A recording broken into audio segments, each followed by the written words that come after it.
You're moving into your new house next month. Construction just finished. Beautiful 3-bedroom in a new development. Everything's perfect except one thing. You need an AC unit. The HVAC company quotes you $3,500 installed. You're about to write the check when your neighbor introduces you to someone. This is Chief. He can help you out. Chief looks at your house. You need a 3-ton unit. I can get you that same Carrier model for $800 cash, installed by Friday, no paperwork, no questions asked. You save $2,700. He makes $300, and somewhere, a construction site in the next county is missing an AC unit worth $2,500 retail. Welcome to the hustle man economy. The neighborhood procurement specialist, the guy who can get you anything. Appliances, power tools, electronics, copper wire, building materials. If you need it, I got it. If I ain't got it, I'll get it. Made famous by Tracy Morgan on the Martin sitcom in the 1990s. Still thriving in 2026, $1 billion annually in construction site theft alone. Another billion in equipment. Hundreds of millions in stolen goods moving through neighborhood fences and hustlers. From the creator of Street Economics, Bootlegger Houses, Backyard Mechanics, The Local Booster, and The Meat Man, new series. Same approach. Follow the money through America's underground economies. This is the hustle man. Let's follow the AC unit from the construction site to your house. The hustle man portrayed as a character by Tracy Morgan on Martin, 1990s sitcom. Recurring role that became iconic. The character, neighborhood purveyor of questionable products and services. Always greeting people. What's happening, Chief? Always with the pitch. I don't do dat for everybody. I'm just trying to help you out. The character was comedy, but the economics are real. The modern hustle man, the neighborhood procurement specialist. In 2026, the hustle man operates in every city, every neighborhood. He's not just a thief, he's a connector, a middleman, a fixer, the guy who knows people. How he operates: you need something. AC unit, refrigerator, power tools, new dishwasher, copper wire, whatever. You mention it to someone, word gets around. The hustle man hears about it, he reaches out. Chief, I heard you need a refrigerator. I can get you a stainless steel French door Samsung, $600 cash, normally $2,200 at Best Buy, still in the box, warranty intact. You ask where it came from. He gives vague answer. My cousin works distribution, gets overstock, damaged packaging, returns, you know how it is. You don't ask more questions, the price is too good. Here's what really happened.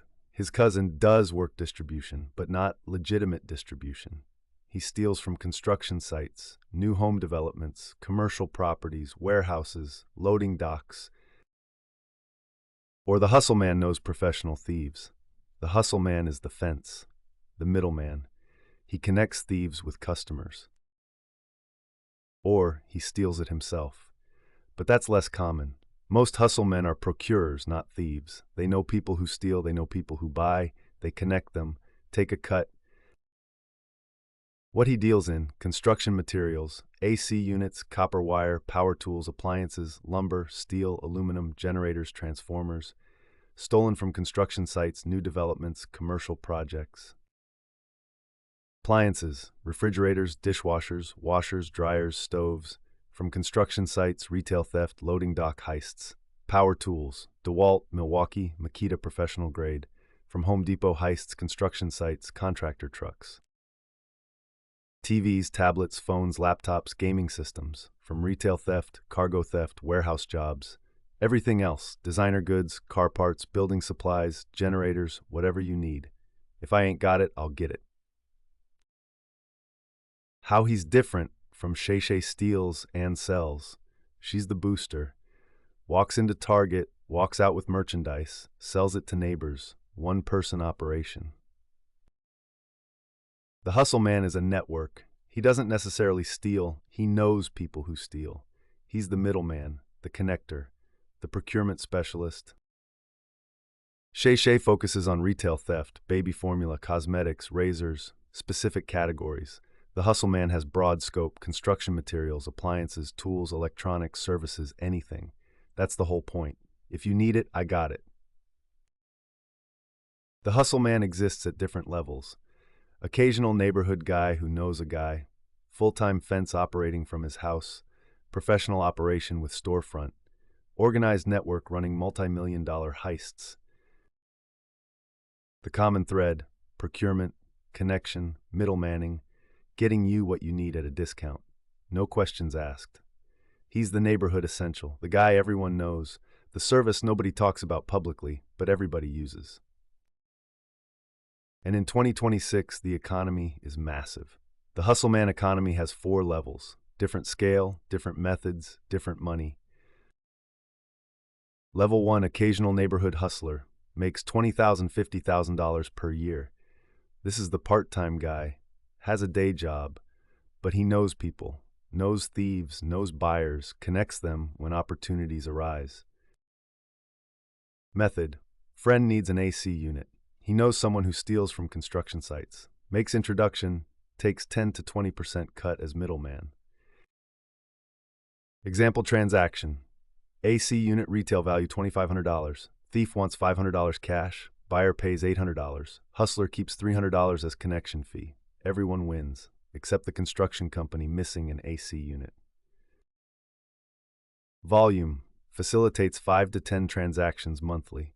$2,000 to $5,000 in goods per month. Annual: facilitates $200,000 to $500,000 in stolen goods. His cut: 10 to 20% of value. Annual income: $20,000 to $50,000 on top of day job. Risk: moderate. Operating small scale, hard to prosecute because he's not actually stealing, just introducing people. Reality: this is side hustle. Supplemental income, helping neighbors get deals, making connections, taking small cuts. Been doing it for years. Nobody complains because everyone saves money. Level 2, full-time neighborhood hustle man, makes $50,000, $150,000 per year. This is someone who made it their primary income, known in the neighborhood. Need something? Talk to chief. Setup: operates from home, has network of thieves who supply him, has customer base of people who buy, actively coordinates transactions. Method: takes orders from customers. I need a refrigerator. He tells his thief network what to steal. Thieves hit construction sites or retail stores. Deliver to hustle man. He sells to customer. Pricing model: buys from thieves at 20 to 30% of retail, sells to customers at 40-50% of retail, keeps 10 to 20% as profit. Example: refrigerator retail $2,000, buys from thief for $500, sells to customer for $800. Profit: $300 per transaction. Volume: 5 to 10 transactions weekly. $5,000 to $15,000 in goods moved weekly. Annual: $250,000 to $750,000 in goods. Net profit: 10 to 20% of goods value after paying thieves. Annual income: $50,000 to $150,000. Risk: moderate to high. Known in neighborhood as fence, if caught, facing receiving stolen property charges, but enforcement typically reactive, not proactive. Operates for years without issues. Reality: this is professional hustle man, full-time job, helps community get appliances, tools, materials at affordable prices. Seen as service provider, not criminal. Everyone knows, nobody reports. Professional fence with storefront, makes $150,000 to $500,000 per year. This is someone running organized operation, might have pawn shop, secondhand store, flea market booth, legitimate business front. Setup: commercial space, staff, multiple supply sources, construction site crews, retail theft rings, cargo thieves, lay. Method: buyers come to store. I need power tools. He has inventory or can get it. Coordinates with theft crews, gets specific items, sells at 50 to 70% of retail. Volume: $1 million to $5 million in goods annually. Mix of legitimate merchandise to maintain cover and stolen goods, where profit is made. Example operation: coordinates with crew hitting Home Depot stores. They steal $10,000 worth of power tools weekly. He buys for $3,000, sells for $6,000. Profit, $3,000 weekly. Annual, $150,000. Plus, legitimate sales, other stolen goods categories. Net income, $150,000 to $500,000 annually. Risk, high, running visible operation, if investigated thoroughly, facing serious charges. But mixing stolen with legitimate makes prosecution difficult. Hard to prove which items are stolen. Reality, businessman operating in gray area, some merchandise legitimate, some not. Provides valuable service to community, affordable goods. Maintains relationships with law enforcement by staying under radar. Operates for years. Level 4, organized theft and fencing network. Makes $500,000 to $2 million plus per year.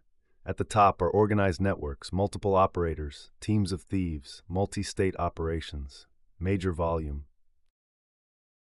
Real-world example from 2025, New York Home Depot ring.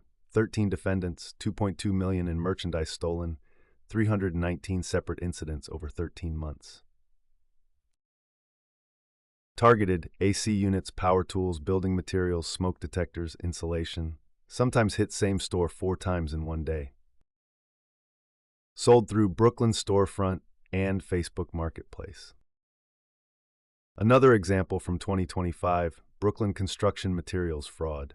5 defendants. $20 million in building materials and appliances acquired fraudulently over 2 years, resold to black market buyers. Operations this size, volume $5 million to $20 million plus in goods annually. Annual profit $500,000 to $2 million plus for top operators. Risk very high. Operating at scale attracts law enforcement, facing federal charges, RICO, conspiracy, years in prison if caught. The money flows through every level. Customer pays $800 for AC unit. Fence keeps $300. Pays thief $500.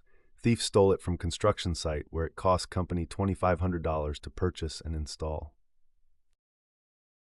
The hustleman economy thrives because of 3 factors: product vulnerability, massive stolen goods market, and economic pressure creating demand. Demand is constant. People always need appliances, tools, electronics, materials, and everyone wants to save money. Stolen goods market never lacks buyers. Economic pressure, creating desperate buyers. Why do people buy from Hustleman knowing goods might be stolen? The Hustleman offers same items at 40 to 50% off. AC unit $800, refrigerator $600, tools $300, suddenly affordable. Rationalization. The construction company has insurance. Big corporations won't miss it. I'm not stealing, just buying at a discount. Everyone does it. Plausible deniability. Hustleman says overstock or damaged box, or my cousin works distribution. Customer can pretend goods are legitimate even when price suggests otherwise. In many neighborhoods, buying from Hustleman is normal, not seen as supporting crime, seen as smart shopping, getting a deal, being resourceful. Economic pressure creating buyers who want deals. Hustleman in the middle making everyone happy. Except the construction companies, and homeowners with kicked-in doors, and insurance companies paying claims, and everyone else paying higher prices to cover theft losses. But those costs are hidden. The savings are immediate. That's why it works. But the costs are real. Construction companies lose $300 million to $1 billion in equipment annually, causing project delays, rising insurance premiums, and security costs, all passed to buyers. The shocking victims. You close on new house, come back hours later, door kicked in, appliances gone. You now have to pay again for appliances. Your purchase contract included them. Builder's insurance might cover, might not. Either way, delays. Live without them while waiting for replacements. Weeks or months without AC, refrigerator, dishwasher. Feel violated. Your new dream home, first day of ownership, already victimized. This happens constantly in new developments. San Antonio, Houston, Phoenix, Atlanta, Charlotte, wherever new construction booms. Legitimate retailers lock up merchandise, raise prices, reduce selection, close locations. If theft losses exceed profits and communities lose access. Insurance industry and policyholders, every construction theft claim, every homeowner claim, drives up rates, contractors pay more for insurance, pass costs to customers. The ultimate irony, the people buying from Hustleman to save money are the same people paying higher prices at stores, higher insurance premiums, higher home prices to cover theft losses. But as long as people can save $20,700 on an AC unit, they'll keep buying, and the Hustleman will keep hustling. The neighborhood procurement specialist. If you need it, I got it. If I ain't got it, I'll get it. Made famous by Tracy Morgan on Martin in the 1990s. The character was comedy. The economics are real. In 2026, the Hustleman operates everywhere, every city, every neighborhood. The guy who knows people, the connector, the middleman. Some just connect people, some coordinate thefts, some run major operations hitting stores 4 times in one day. This is not only small-time hustle, this is organized crime, multi-million-dollar operations, professional networks. But it starts with the neighborhood guy, the occasional hustler, the hustle man, who will keep operating in every neighborhood, in every city. This is Street Economics. Subscribe for more underground economy analysis. Different series, same approach. We follow the money, show the system, explain why it exists.